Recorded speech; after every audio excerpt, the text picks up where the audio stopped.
Welcome to this introduction on the null hypothesis. In the world of statistics, this is one of the most fundamental concepts you will encounter. It acts as the starting point for almost all statistical testing.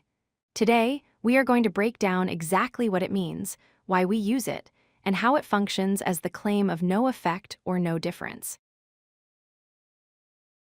So, what exactly is the null hypothesis? Simply put, it is a statement that there is no effect or no difference in a specific situation. It represents the status quo or the currently accepted belief. In any experiment or study, we assume the null hypothesis is true until we have substantial evidence to suggest otherwise. It is denoted by the capital letter H with a subscript 0, read as H0 or H0. The best way to understand this is through a courtroom analogy. In a legal trial, a defendant is presumed innocent until proven guilty. The prosecution must provide sufficient evidence to overturn this assumption. In statistics, the null hypothesis works the same way. We presume the null hypothesis is true. We do not try to prove it is true. Rather, we check if there is enough evidence to reject it in favor of an alternative explanation.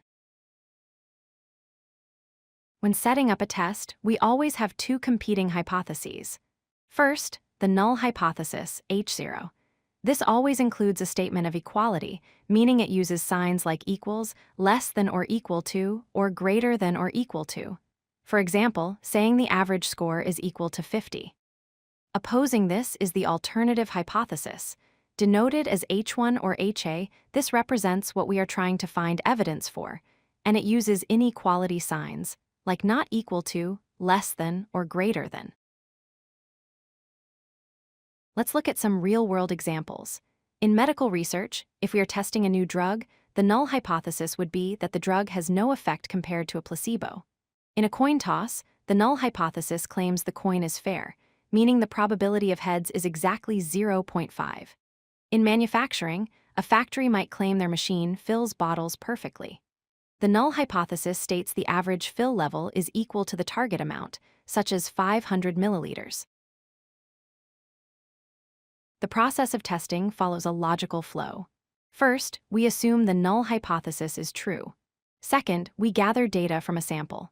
Third, we assess the evidence. We ask ourselves, if the null hypothesis were true, how likely is it that we would see this specific data? If the data is extremely unlikely or surprising under our assumption, we might have reason to doubt the null hypothesis. At the end of a test, there are only two possible conclusions. We either reject the null hypothesis, meaning we found enough evidence to say it is likely false, or we fail to reject the null hypothesis. Notice the careful wording here. We never say we accept the null hypothesis or prove it true.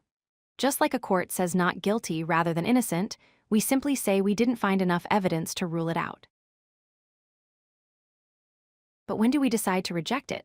We use a threshold called the significance level, often denoted by the Greek letter alpha. The most common standard is 0.05 or 5%.